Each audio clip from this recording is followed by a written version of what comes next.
we're going to look at the wheels and tyres then first, and questions that you'll find on the theory, and you're going to also explain and show me some of the questions. Yes, I have. So, tyres, wheels, a lot of questions on wheels and tyres. For a cat-food test, there are 2 questions for the tyres. One of them would ask you where to get the information from for the tyre pressures for the vehicle, and the answer to that is simply in the owner's handbook or on a plate in either the driver's or the passenger's door well, inside the door plate. I understand, this may be, are there different pressures that you need to apply to a tyre? Yes, that of course it depends on the weight of the vehicle, the size of the vehicle, and the speed the vehicle is travelling at, and the weight inside the vehicle itself. So for a normal, so just a driver, you'd have a certain pressure. If you've got more passengers or putting a load in the back, you'd have to increase the tyre pressures to compensate so the tyre wears evenly on the road. Okay, so the tyre pressures that you'll find in the vehicle and in the handbook is one's for unladen and one's for laden. So surely that creates a bit of a problem. Is for a taxi driver, for instance, does he have to let the air out of his tyres, and then when he's just got him, and then when he's got passengers, fill them back up again? He probably runs them at a higher pressure most of the time anyway, which will give him slightly lighter steering when it's on an empty vehicle, and normally on a proper vehicle. Because obviously he's always picking up passengers now, he never really travels at high speed. When he does, then he's at the right pressure for high speed anyway. And again, I have noticed that in the theory test itself, it does ask a question about high-speed journeys on the motorway. Again, that's at the higher pressure. Why is that? Well, as the tyres get hot and then being used, the air expands within the tyre anyway, it makes the pressure higher. So you have to sort of adjust the tyre pressure accordingly to make that so the tyre wears evenly when they're doing the journey. Okay, so it's important that you keep to the manufacturer's specials. Not just for that reason, for safety, but for timing. How long does the tyre last for? Yeah. I'm sure that's got to have some impact if you run it at the wrong pressure. Yes, obviously the tyres at the incorrect pressure is going to wear unevenly. If it's overinflated, it'll wear out on the centre, which will be sort of in the middle of the tyre, and if it's underinflated, it wears out on the outside of the tyre. So what you're saying to me is that I could, on my daily checks, I can actually go out to a tyre on my car just by its appearance. If the centre is wearing out, and it could be that the pressure is too high, and if the 2 outside edges are wearing out, due to centrifugal force and the tyre lifting, the edges will wear. Indeed. Yeah. Great stuff. Can I just stick any tyre? No. Okay. On the side of each tyre, you'll find the letters to say the size, of the tyre, the profile of the tyre, the speed rating of the tyre, and obviously the rim size. So you must make sure that you have the correct size of the vehicle. Okay. So if we look at the tyre itself, on this particular one, it has got a 2576R. How does that work, Bob? Can you tell me? So this is the profile of the tyre, the 125, which is basically the width of the tyre. Okay. The 70 bit is the profile, which measures from here to here, from the rim. Okay. So if you have a 40 profile, that's obviously going to be much smaller. It's 40 millimetres away. Okay. The R, is the speed rating of the tyre, and the 16 is the size of the rim across. Oh, so 16. I hear 16-inch wheels, 18-inch wheels, 17-inch wheels. Yeah. And the more stability is on the smaller wheel anyway. Yeah. Would you agree with that? No, necessarily. I think the bigger wheels are better, sometimes more stable, because they don't fall into the potholes so much. Okay. Right. So obviously, the bigger the wheel, the wider the surfaces on the road at the bottom, in theory. So therefore, the less would fall into the potholes. Okay, that's brilliant. And again, all this other writing that's on here. Yeah, this being a space saver tyre, you have to set it at a one particular pressure, which is 60 psi and regardless of whatever you've got in the vehicle.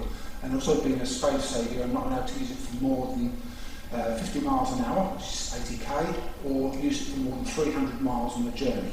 So obviously the idea is it's a space saver tyre, save space in the boot, to give you more luggage space, but what you should also be limited to the amount of time you can use and get the proper road wheel back on the vehicle as soon as you safely can. And that's the difference between a normal wheel and a space saver. Yeah. And I understand the reason they use space savers is for that reason, to save space. Yeah. What if your car's got run flats? If a car's got run flats, you can do what it says on the tin. You can run it even when it's got a puncture. It's a different big.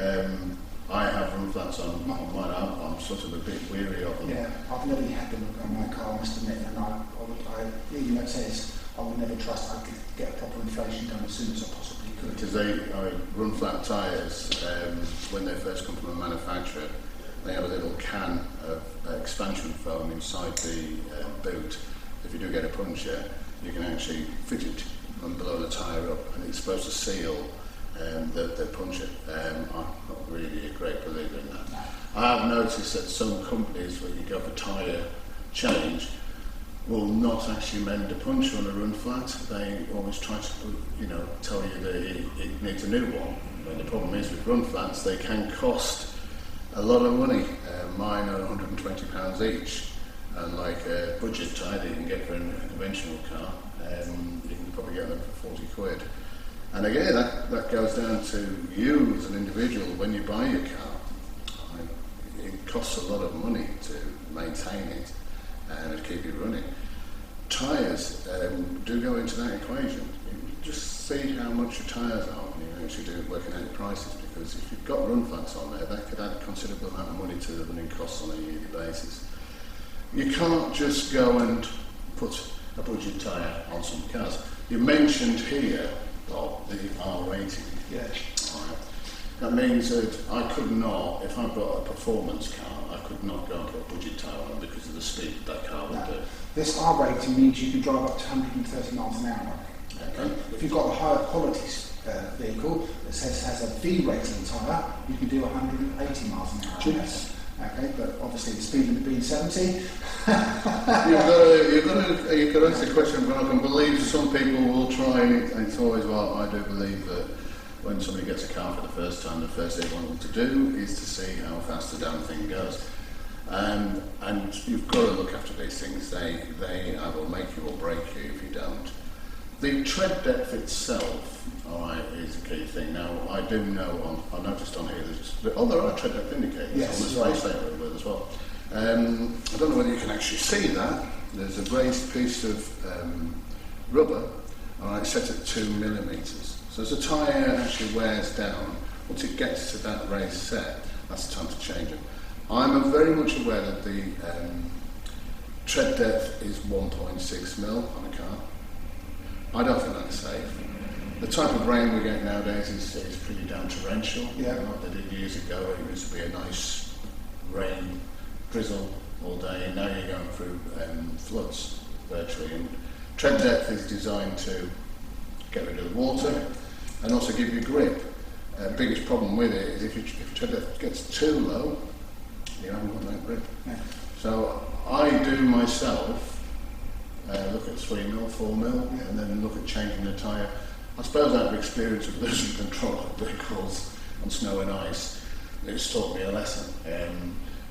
Don't take it down to the 1.6, even though it's a legal requirement, but you might not be able to afford it. A lot of companies will try and talk you into new tyres at 3 mil. Yeah. It's up to you whether you want to decide to charge them or change them at that particular time or not. Okay. And you find tread depth indicators on most tyres now, yeah? On all tyres now. It costs them manufacturer absolutely nothing to put in there. I mean, that little bit of rubber, nothing. Okay, it's about 10 different places on the way round. You find it on the side of the tyre here. You can turn the wheel around for a second. Okay. On the side of the tyre, there's a little arrow where you find the tyre indicators. There's one there, one there, one there. So about 6 or 8 paces around the tyre. Okay, so you can see what the even wear around the whole of the tyre is like. Yeah. Okay. And we've already talked about how it wears across the tyre before. And generally a new tyre comes with about 8 mil of tread on it, a full tyre, whereas a space saver has only got 5 mil on it.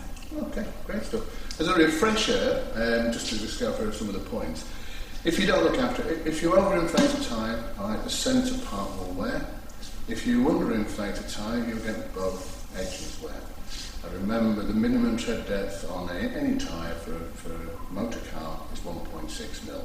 But safety points are, don't let it get that far. They are designed for grip and to get rid of water.